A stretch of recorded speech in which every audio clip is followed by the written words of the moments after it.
Donald Trump. Truth Social, huh? Yeah. Truth.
What's up, ladies and gentlemen? Welcome to the QuaranStream Broadcast Hangs Thursday. We're blasting through this week. How you doing, boys? Missing one today, but we'll just add him. Here he is. How are you, Sean? How's lockdown life in the high phone? You know, day by day, it's getting just like lockdown in Ho Chi Minh City. How many days left you got? I believe, well, Saturday will be my seventh day, and I'll go do my test. So hopefully I can get out Saturday night or like Saturday afternoon. Or else it'll be like Sunday morning. But I'm hoping it's a Saturday. I've been craving some Tiger beer and the outside world. You know, you get Tiger beer deliveries. Hey, is he getting Tiger beer deliveries? Are you? Can you get Tiger deliveries, Sean? Yeah, I could, but I'm using this as like a detox. And, I mean, I've only had like 2 beers this week, so I'm just trying to keep it clean, keep it healthy. But I could probably drink a case right now. Just one, Sean? Just one case? Plus a little more. I could do some vodka. Just a lot of exercise. Yeah, been doing a lot of exercise in this room, all right? Eating a lot of fruit. Keeping it sweet. How are you guys today? Well, as you know, we are testing out this smaller room, roundtable styles.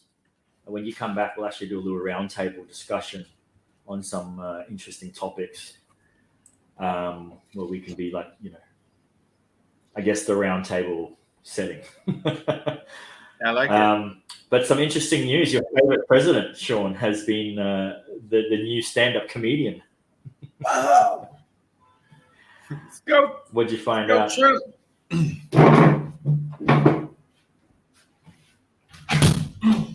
Where's he going?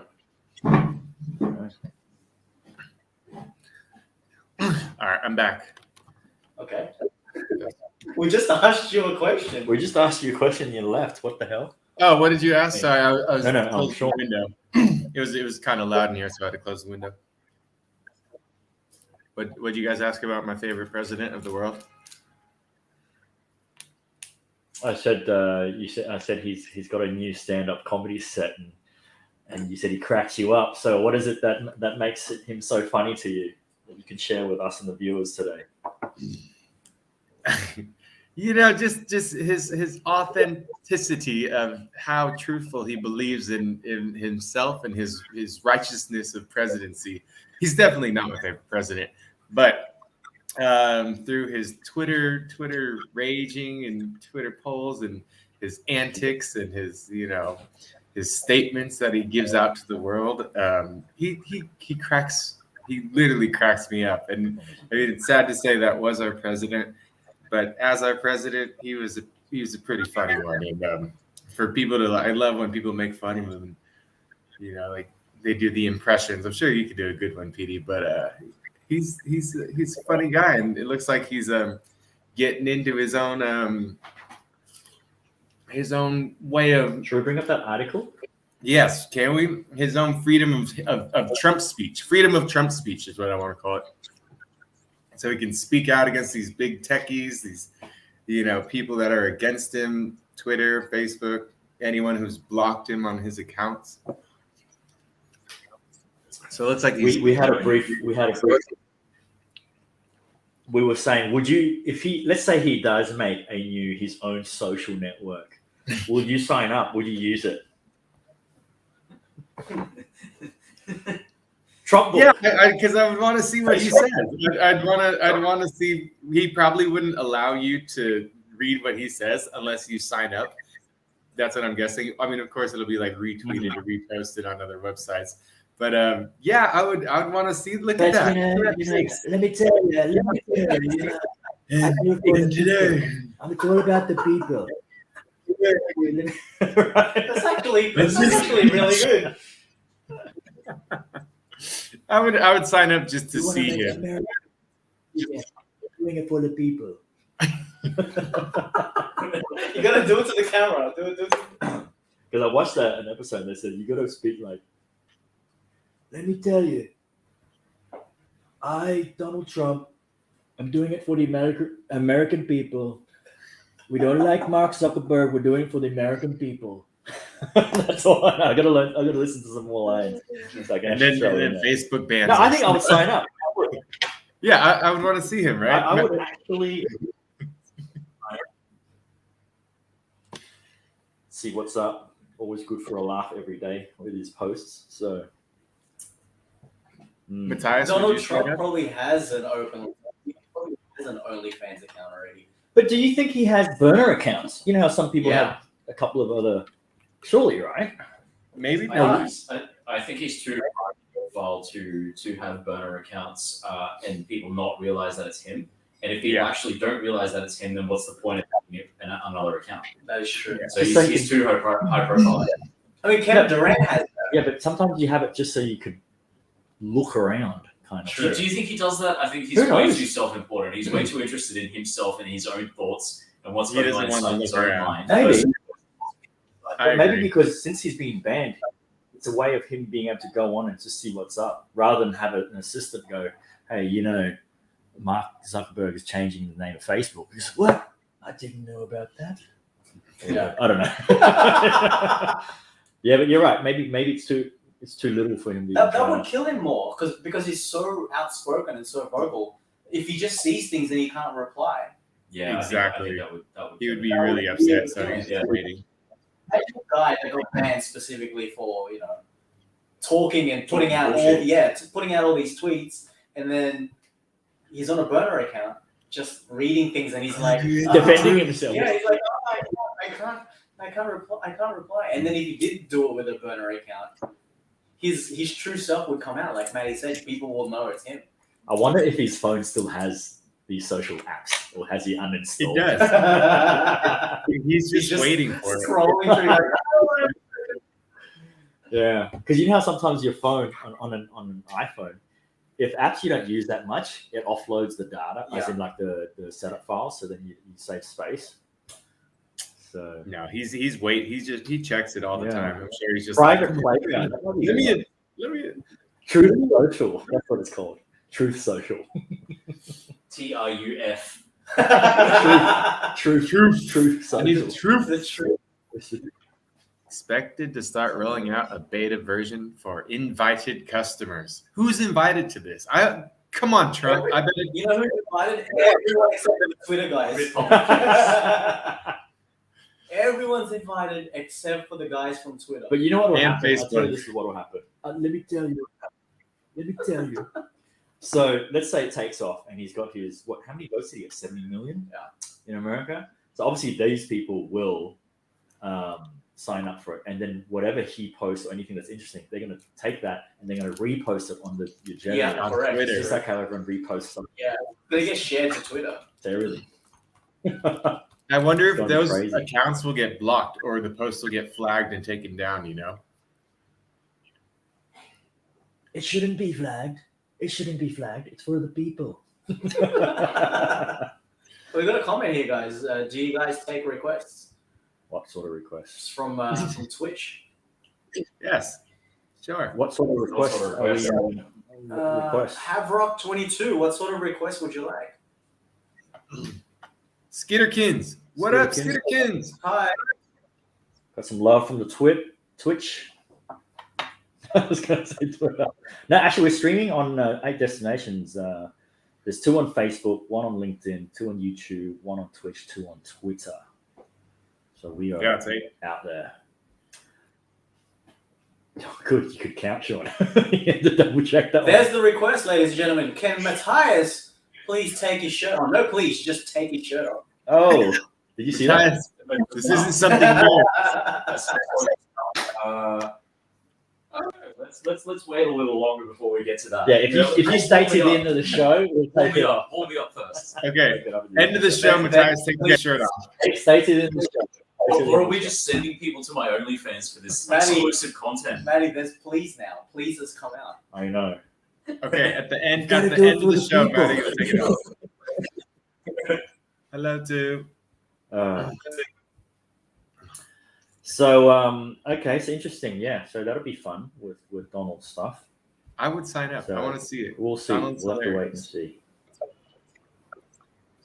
Skitterans, yeah, definitely stick around, join us. You know, by Skitterkins, yourself, Matthias. need some company. Stick around for an hour. Mm-hmm. Well, we're here. Matthias will take his shirt off at the end of the show. Yes. Just hang with us. We're talking about a bit of everything, and whatever you want to talk about, send us in, and we'll give you guys our I guess opinions on it or what we think if we know anything about it. I've got a little news that I'd like to bring up and chat to you guys and our audience about. In the UK, they're considering legalizing psilocybin, which is basically the ingredient in magic mushrooms. Yes, true. I think we talked about this a few weeks ago that some American states are already legalizing it or have already legalized it as a treatment for some mental health conditions like PTSD and various other things. So it looks like, as we mentioned back then, that it's actually gathering speed, gaining pace worldwide. And surprisingly, in the UK, I mean, they're not sort of known for being like the most progressive society, but they're looking at it. So it's on BBC News website, which is difficult to access here in Vietnam. But if you have a VPN, you'd be able to see that. Matthias, would you like a mushroom? Yeah, a treatment of mental health conditions such as depression, trauma, and addiction. And I mean, currently it's a Schedule 1 drug, so it's basically the worst one that you can be caught with. But this is an interesting development to in the right direction, in my opinion. So let's see what happens with that. Yeah, interesting.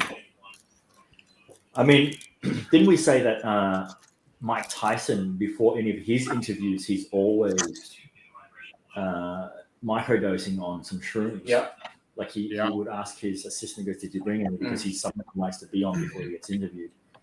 And it's not like a normal dose. It's actually not microdose. It's actually a normal dose, right? Yeah, some of the normal streams, dose? some of the podcasts has been normal doses where he normal person. would actually consume like one or sometimes two like Trips. dosages, of shrooms, and he'd be normal throughout it. Like he would be seeing the stuff that you would see normally. He'd be quite high, but the way he functions from it is amazing.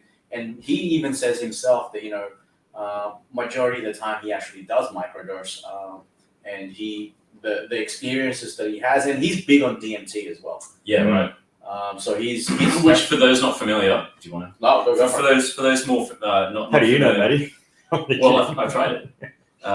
So DMT is also a psychoactive substance, but multiple times stronger compared to psilocybin. I'm not sure if people use it for therapy, although a lot of people do go to the Amazon rainforest to consume that plus another chemical compound in the bark of a tree, which is called.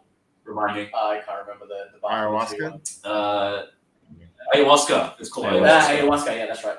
And so people, you do use this as a way of gaining insight into their lives, that like a different perspective, a fresh perspective on their lives to sort of address deep-seated problems such as like broken relationships with parents. It is a huge one that people use it for, but also for other types of relationships, which are obviously like super important in our lives.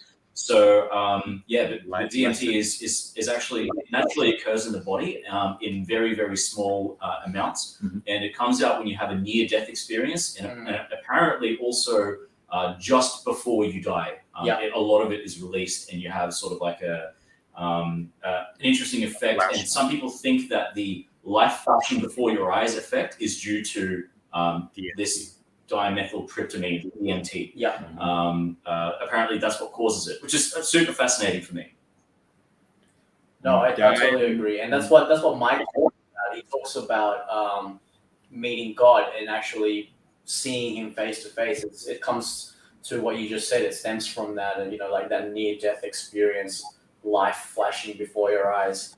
It's quite similar to that, and he said that he's done it at least 50 times. I remember. Wow. Yeah. So that's a lot. So my personal experience was a good friend of mine led myself and a few other people in a sort of like a trip, I guess, but it was very Spiritual way, right? it was in a ritual way. It was very well planned out. We meditated beforehand and then journaled immediately afterwards. So it very much wasn't like a party drug type of thing.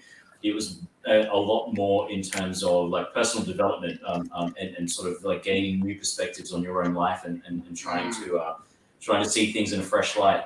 Yeah, exactly what you say is one of the things, if you have enough of it, one of the things that you get from it is something called ego death.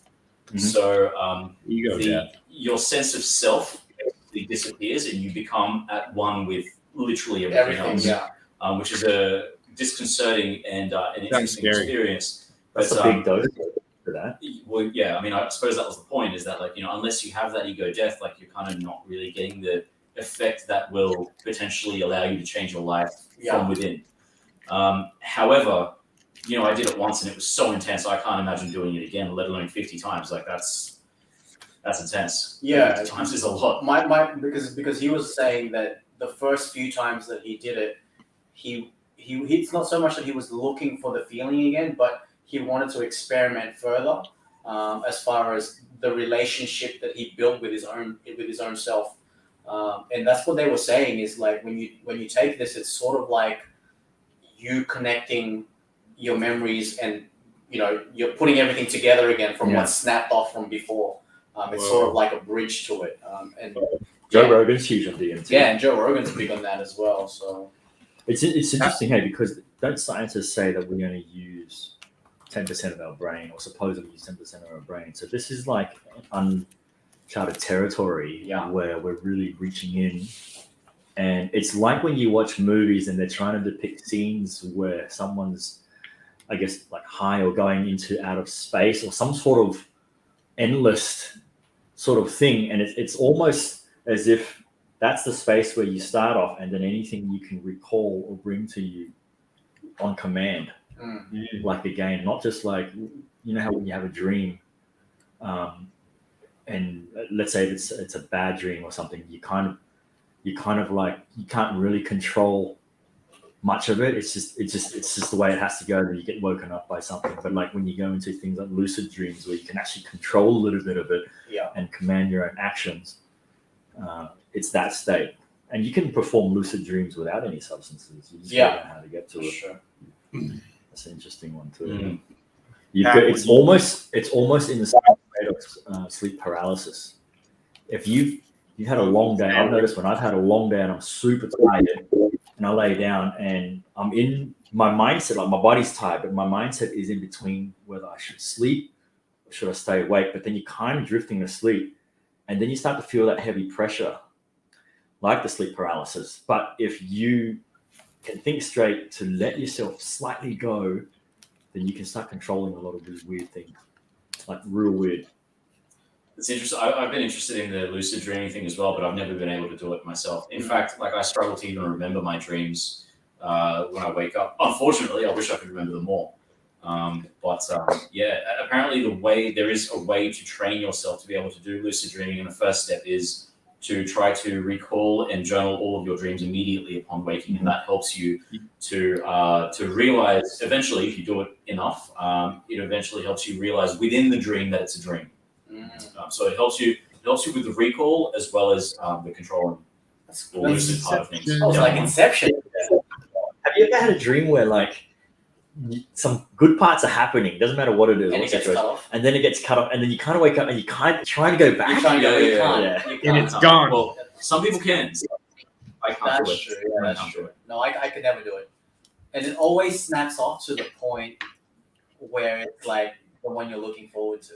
It's like, oh my god, it's happening, and then bang, it's gone. And you wake up. She just took off her shirt. You wake up and go, oh no, let me try and get back. Yes. Let me I've had that a few try. times. Let me try and get back in there. And then you can't remember anything. But okay, so the thing that frustrates me the most is, like, you know, I'll be in a situation and it's a good dream, and to continue with your example, and I'm like, oh, this is great. And almost inevitably, it's like I have to make a choice between doing something fun and pleasurable, and being a scumbag, or trying to do the right thing. And I inevitably always choose like do the right thing. and then immediately afterwards I wake up and I'm like, Who's a scumbag now? Yeah. No, should have picked the scumbag move and had a lot of fun because it's only a dream and it wouldn't have mattered. Yeah. But of course, as you say, Paddy, I can't go back into the dream to Correct, continue it, so it's like correct. too late. So it's Have very you frustrating. guys ever had a dream where everything happens but you don't see the face? Ooh, no. Yes. Yeah. Sean, you had one? Not like a blank face, but I've had a dream where I don't really see anyone's face. Like it's just I don't see it. Like it's in the back of them or from the distance. Yeah. Yeah. I've had one where literally I'm sitting here with you guys and I don't see the face. But we're talking. Yeah. We're just cut off at this level here. No, it's not even so much cut off. It's just Like it's smooth. like I'll see you guys, but in my dream I don't see the face. That's weird, hey. Yeah. That's weird. Do you, I've seen, do you also have dreams where like the location could be like this is like your house, but it's not the house you're in, but it's your house? Yeah. Do you know what I mean? Like it's just some sort of setting, but you just know it's your house, but it's not actually the house you're in. Sean, what was your latest dream? Wet one.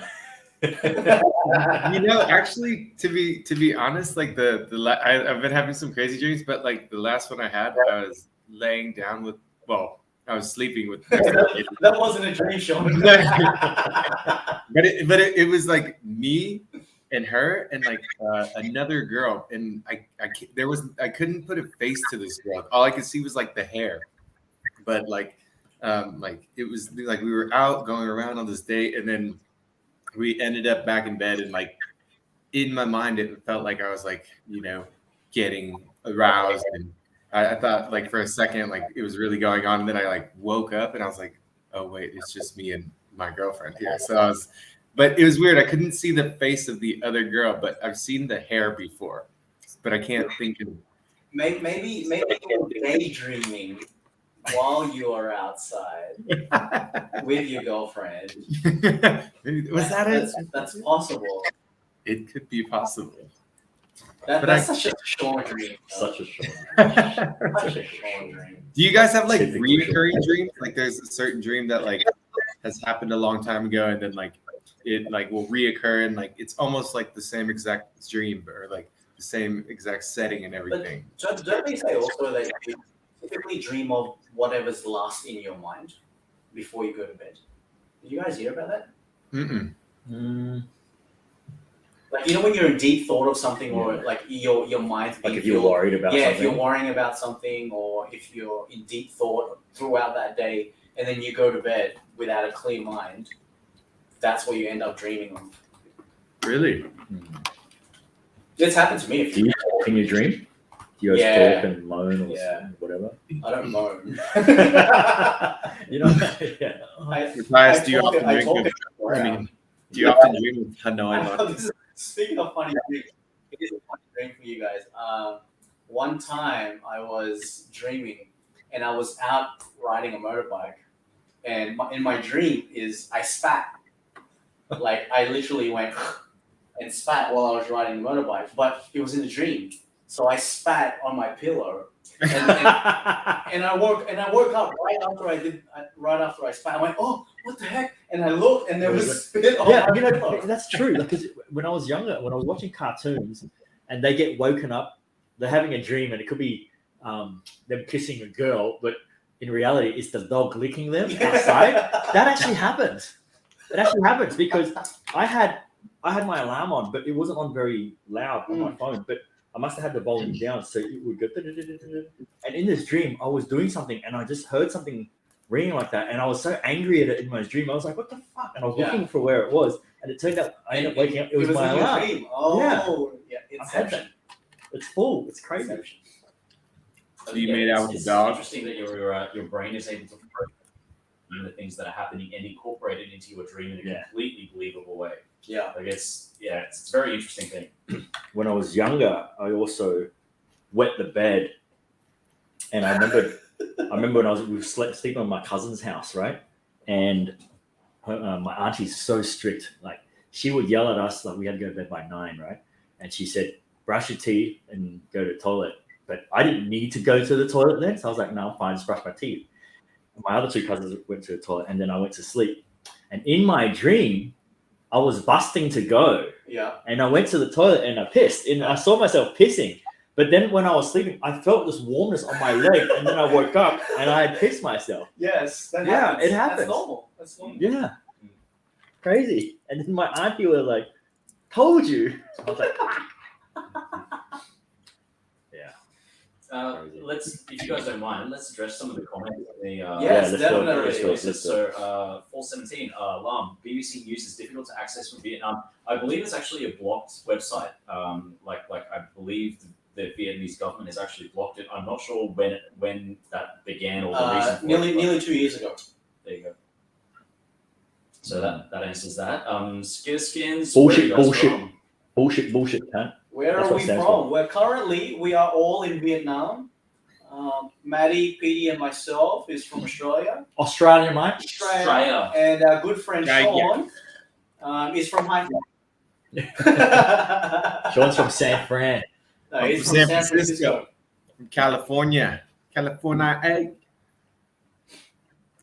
Asked Sean what he was eating, so I was eating M&Ms. And we were having McDonald's. And coffee. Nice one. I love dreams. Cool. Dreams are exciting. Got some cool ones. I wish you could make them real sometime. Ladies and gentlemen, if you just joined us, QuaranStream Vibes, just thanks. Don't go away. We'll be right back after this.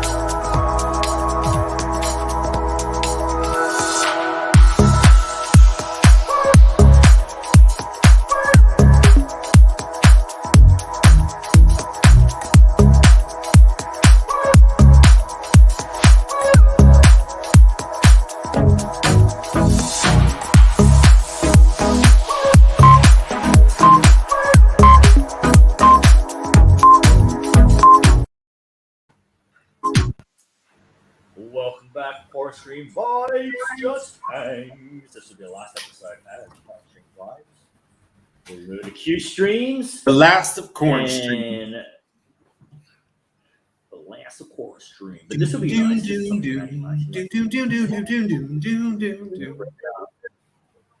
Check it out. Amazon tests self-driving cars on ramps. Again, Bay Area. San Francisco. Amazon subsidiary Zeus continues to test drive the L3 self-driving car on steep roads of Seattle. Dude, That's why there's a lot of hills and that's literally like a a 90-degree angle almost. Is there a lot of accidents? Like, do people forget to put? Because you know what?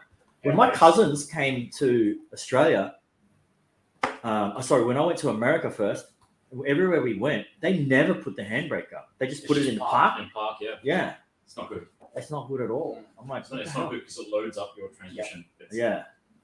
Now, here's the other thing is, are you supposed, I was told that when you stop, let's say you're driving, when you stop and you park and you're still in D, let's say you just automatic, they say you're supposed to put your handbrake up before you first and then you shift to the park. I saw that as well. Is that right? Yeah. Because then basically the car is stationary, then you place the transmission in park without actually loading it up while you're stopped. You So mean it's the brakes are holding the vehicle, not the transmission. That's Yeah. That's Why why, don't they that's ever why teach us sometimes, you know, when you let go of it, you feel a bit of a It jerks Or back. when you drive and you just go those little turns. Tokyo drift styles. Yeah, but we were never taught that. I only just started to see about it recently. It was always brake, park. But I always drove manual, so every time you Yeah. just go straight to always neutral. leaving and on gear. Well, I put it to neutral, pull the handbrake up, and then engine off. Then I put it into gear. Don't you hate it when like you clutch and then you're trying to get it into reverse and you're like, and then sometimes you're like, oh, that hurts. It's the worst. It hurts so bad. These are not easy roads to drive on as a driver, and like parking on these are just ridiculous. But a self-driven car, that's a test. That's a big test. I wonder what safety mechanisms they have on. Like, obviously, it'll be in a similar sort of concept as, you know, airbags, that when it feels a certain force of impact, it opens. So obviously with this, if it's going uphill, it must have some sort of intelligence that if something slips, at a certain speed, brakes will lock or something like that. I'm still not sold on trusting the AI yet on this. I don't even trust my reverse parking sensor. I think the way to think about this is that even though you're relinquishing control, which is a difficult thing to do in your mind, the actual odds or chances of the AI crashing the car are significantly safer than you doing it yourself, even if you're a good driver or whatever. Sure. That's how good it is currently. Sure. So the only thing is, how easy is it for people, us included, to relinquish that control and just trust the computer? Yeah. It's a difficult question. Yeah. Because we had I don't know if I could do it. We had the self parking. Those ones where you just go press park Does it and then for it you, parks yeah. for you. The first time I tried that, 2 years ago, right before COVID, they were like, just press the park button. And I'm like, no, I can park myself. They go, no, just try it. Park. And you just see the wheel spinning real quick, both ways. And you're like, oh, it's going psycho. But But obviously, it's accurate. so it detects the certain space. So let's say parallel parking, there's not enough space. Would it go, there's not enough room? Yeah. Probably. I would don't say think so, we yeah. try and force it in there. Because it's got Fuck, get in there. Force it in there. get it in here. Get It it. does, right? The size So- calculation. Yeah. So, are you telling me that me and Matthias can go drink 2 bottles of Hanoi vodka, and then jump in this car in the back seat, or I guess someone rides passenger, and then if we put the Yeah, it's car called Grab or Uber, mate. into no, but say say we accidentally drove and we have the AI. Is that considered drinking and driving? Because technically you're still driving. But I won't be in the driver's seat. Yeah, you'd be in the driver's seat, not full AI driving. Right? Yeah. Not yet. Not until you have a full AI where you just have to sit there and do nothing whatsoever. Imagine getting into a automatic, no driver type car, and you don't see the driver there, and you don't see a steering wheel. Doesn't that make you feel uncomfortable? Yeah. Just I would be like, how the fuck? what do I can't. Wasn't that It's like a roller coaster. iRobot or one of those Will Smith movies? Yeah, where iRobot. It was an iRobot, right? Yeah. Yeah. That was Yeah. I think I would be pressed against my seat. Just I think if they do it in steps, let's say for example, in Brisbane, we have the City Loop bus, free bus that goes through the city on a certain loop, non-stop, and obviously it's a proper person that drives it, but it's the only sort of loop. I think if they did self-driving loop cars in a dedicated lane or whatever, however they do it, to start off with, then that can sort of build a little bit of trust before it starts extending out to freeways. the Olympics. I keep thinking about the Paralympians. that was a specific lane, specific direction. No other way. Same loop, same route. Who's at fault? See, that's it. I was going to go back to you. So, if you were in a car and the AI took over to do something, and then something happened, and obviously a minor crash, who would be at fault to the AI or you? Because you're sitting there trusting the system, or you could also be, hang on, this isn't right. Should I stop it, or should I? You know what I mean? But human behavior should always take over, right? I don't have an answer for you. I mean, it's an interesting question, and this comes down to sort of ethics and it really is a question for ethicists. I think that's an actual thing. An ethicist. I think that's an actual thing. I don't have an answer for it. I mean, you're right. It's a difficult question. It's a conundrum. Self-riding bikes as well. Oh God, no. F that. We want the simplicity. What? Someone said self-riding horse. No, it'd be like a horse. Oh, I thought I heard self-riding Because horse. if you're on a horse, I mean, you just go whip it and it'll just go. Right? You're not actually putting a throttle on anything. Well, in a way, you still got to control the horse. If you want to turn. Or Yeah, I kind of like to brake and to turn, edge it. Yeah, I don't know. Interesting indeed. Interesting indeed. I don't see it working. Bitcoin's gone up, boys. All time high. All time Bitcoin to high. Planet X. So how does that affect like especially with like Evergrande stock prices plummeting? Is there any link between businesses like that and Bitcoin? Have they got a share in Bitcoin? Not unless they've actually purchased some. I mean, some companies have actually taken up a position in Bitcoin. So, for example, Tesla bought like $1 billion worth or something like that, like 1 or 2 years ago. Yeah, that's a while ago. Well, I think Grayscale has $48 billion worth. Wow. Put that next to what I have. What was interesting is when Tesla bought its position in Bitcoin that particular year, they actually made more money off Bitcoin's price increasing than through their business operations, which is like, what a gamble, but it really paid off for Elon, didn't it? But to come back to your question, Petey, I think it doesn't affect them at all unless they've got a position. Yeah. And probably like all the more conservative companies, which I assume Evergrande is, they probably wouldn't have a position, let alone a significant position.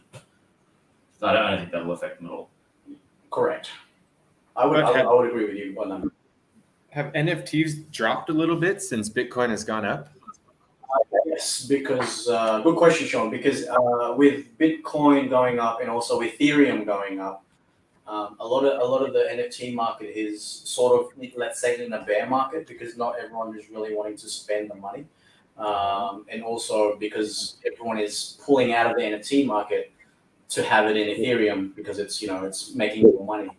And once that slows down and it goes into alt season, then money will then cycle all the way back to NFTs and the altcoins.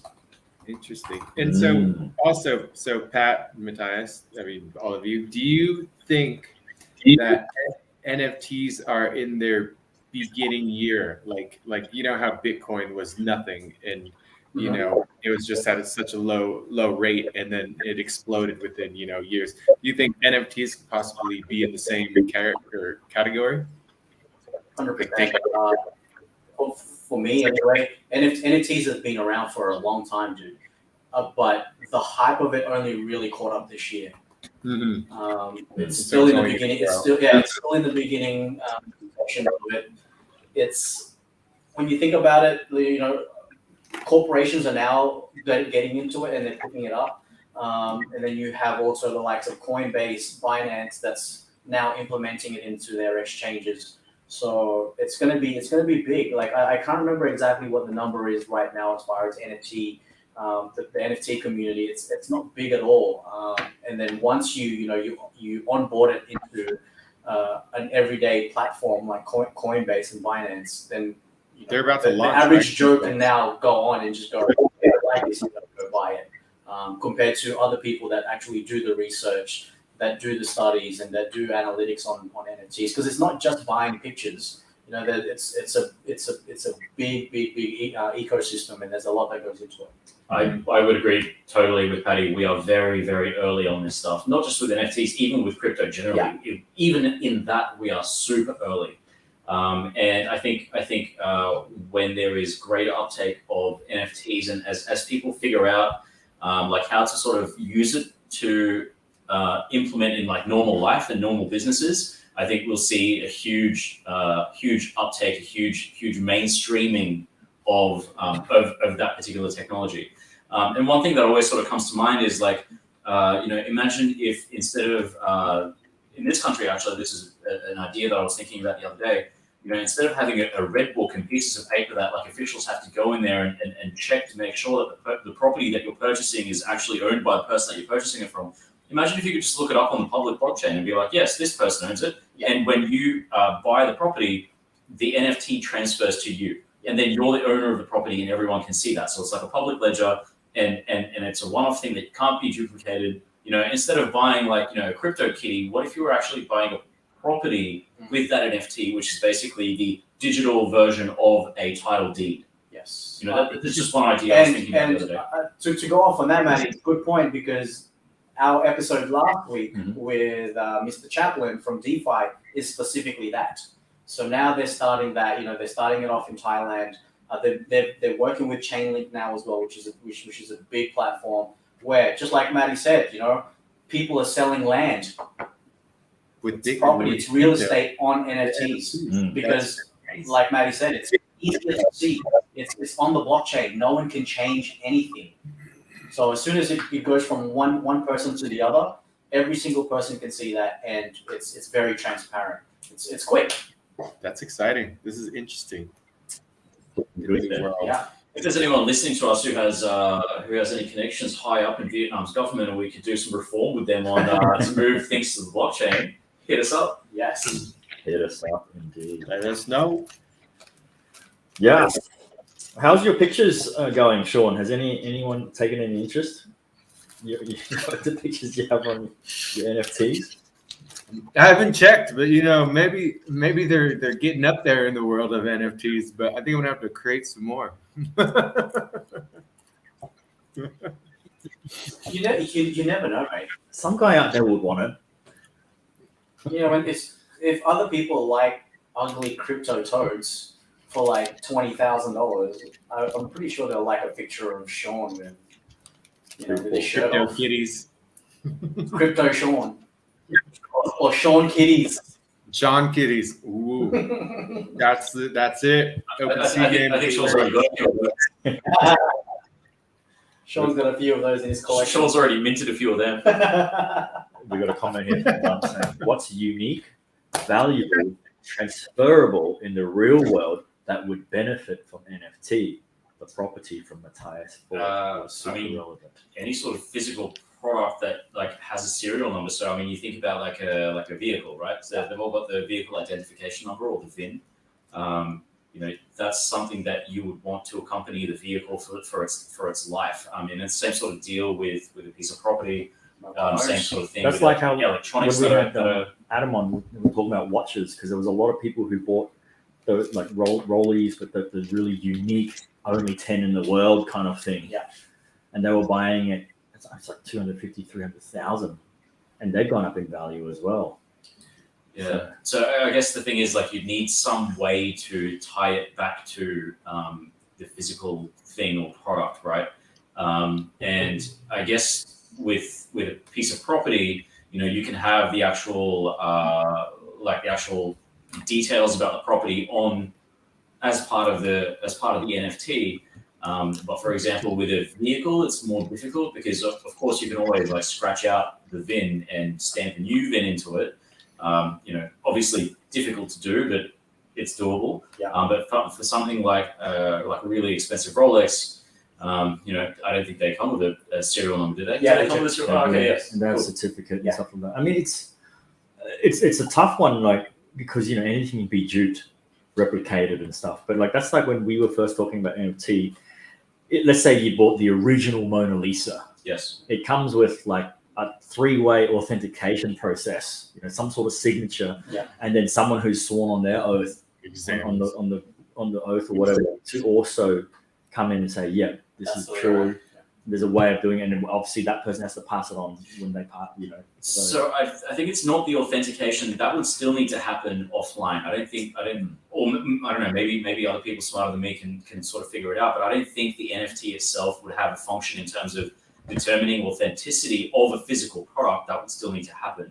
I think it's more for a physical good. I think it's more like the title of this thing belongs to me, and that is publicly available information. So, for example, I, Petey, own this serial number of Rolex, and because you can prove that you hold the NFT, it belongs to you. Correct. And so, in my mind, anyway, there might be other ways to sort of use it, NFTs, but that's sort of what comes to mind. And when you go to sell that Rolex, you would transfer the NFT together with the actual physical watch. Yes, exactly. And also now, because things are getting so expensive, that if you can't afford it, there's what we call in the NFT world called fractional NFT.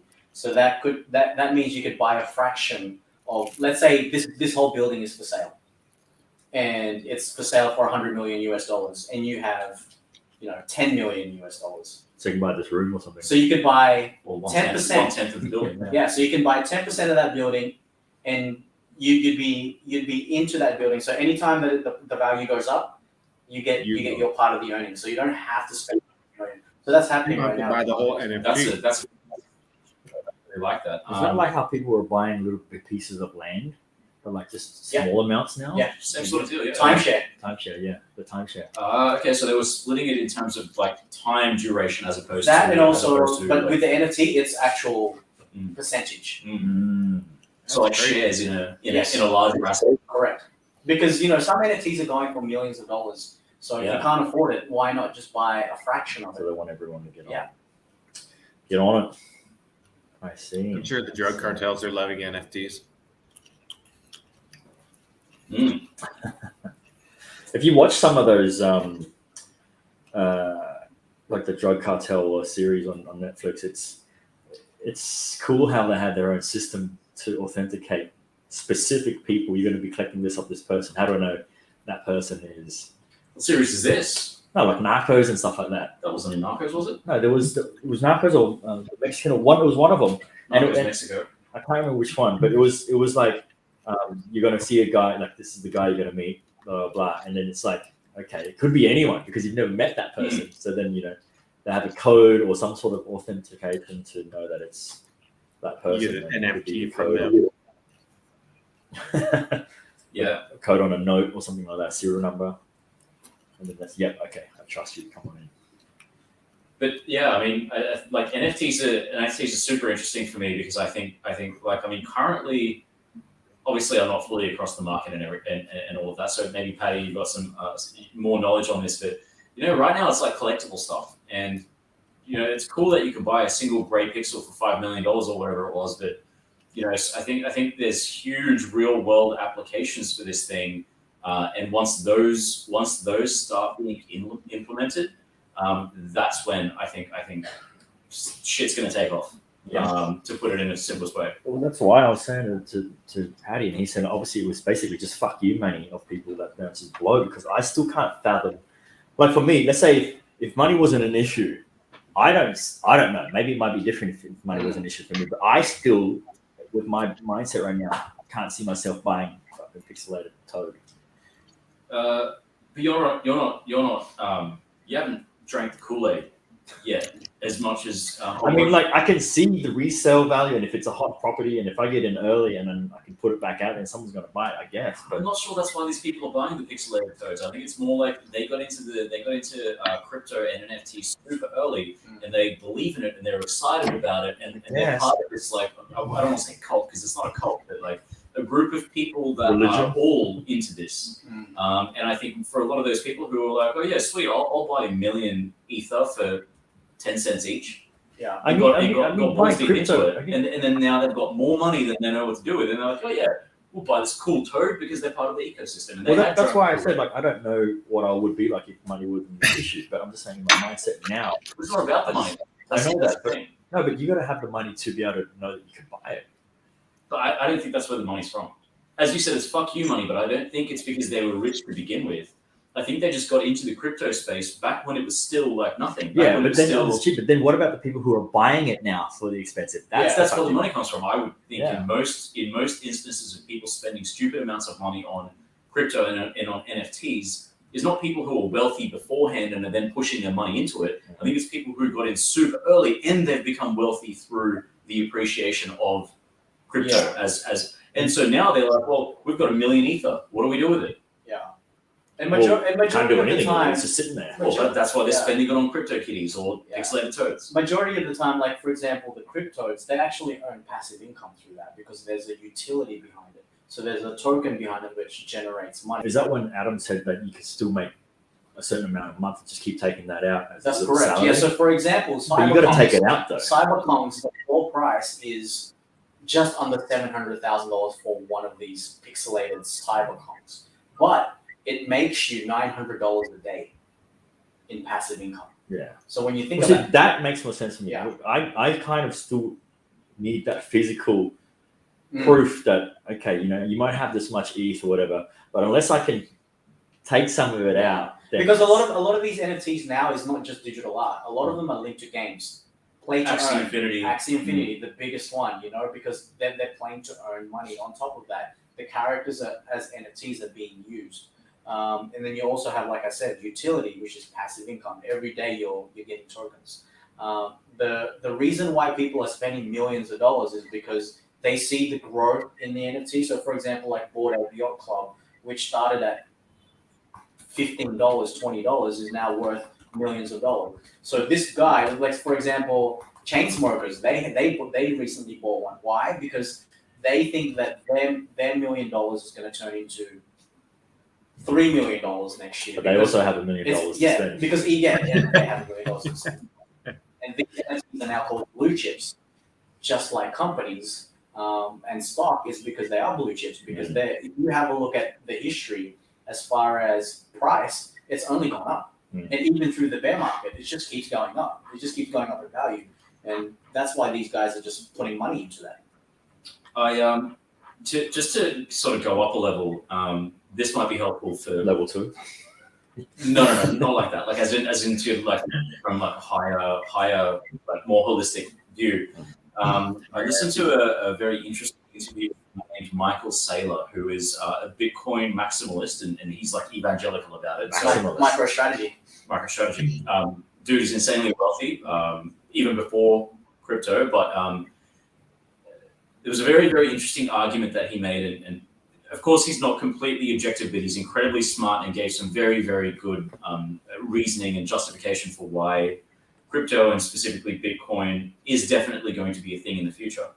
And he said, basically, it's like if you had to think about some sort of asset that you could invest in or that you could put your money in that is completely liquid, as in you can buy and sell anytime, any amount, and you are confident that no government can mess with it, no one can just print more of it, you can't lose it, it doesn't deteriorate, it doesn't cost you money to hold.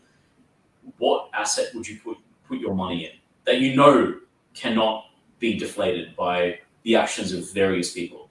Yeah. And I mean, it's a rhetorical question. The answer is crypto, specifically Bitcoin, because there'll only ever be 21 million of them minted. Correct. The government can't just print more. It can't be taken away from you. It doesn't cost you any money to maintain it or to hold it, unlike property, for example. And there was a bunch of other reasons as well, but and I completely agree with him in terms of it is the perfect asset. It is the perfect asset to put your money into because it's completely liquid. The market's there. You can buy or sell any amount at any time. No one can stop you. No one can mess with it. Once it's yours, that's it. As long as obviously you're responsible for the safekeeping of it. Very, very interesting discussion. It was actually on the My First Million podcast. My First Million podcast, Michael Saylor, S-A-I, like Sailor Moon. Really, really interesting discussion about basically like the value of this vehicle as the perfect asset. Yeah, I can see, because when we spoke to Adam on that time, he was saying, it's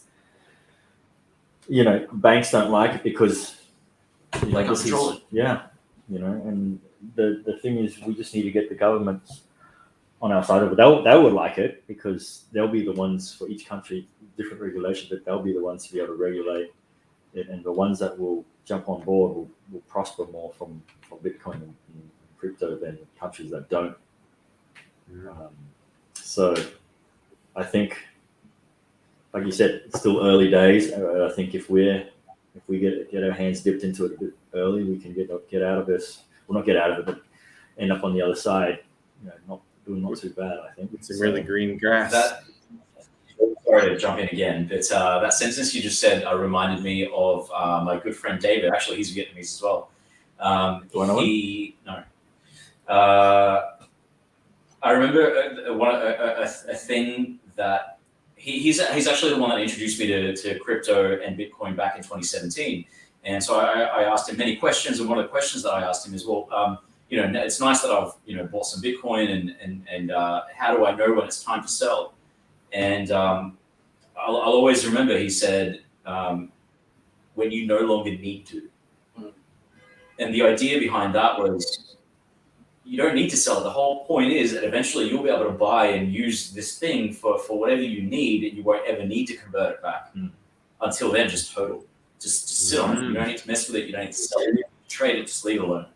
And that strategy has worked for me fairly well up until this point. Not that I've sold out of it. So there's obviously a chance that it could all go to zero. I'm not ruling that out because it is a speculative investment. But we are very, very early in the game. Still, even at this point. Just don't keep checking it. Just Leave it alone. continue doing what you do. Throw it away. Buy the dip. Hands, diamond hands. That's it. Just keep it there. Not financial advice. Financial advice. Put token above stake. So let's see how that goes, Paddy. Yeah, Green flags. Gucci Green for flags. very, very. Interesting. We've reached the end of our hour for power.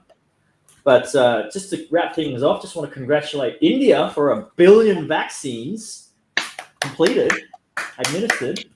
And Matthias, take that shirt off. All ages. What's their total Population. I think it's like 1.3 or 4. Wow. Yeah, it's That's a lot. crazy. Yeah. Twitch. Just what Twitch? Which is you. That's your ego death. It's actually Matthias just typing it to himself. I am Havrock 22. And this is like me looking in the mirror. It's the Spider-Man. It's the Spider-Man pointing at each other. I mean, Havrock is interested, Matthias. So you're gonna do a quick little yeah, hold on. yay for the stream, for the views.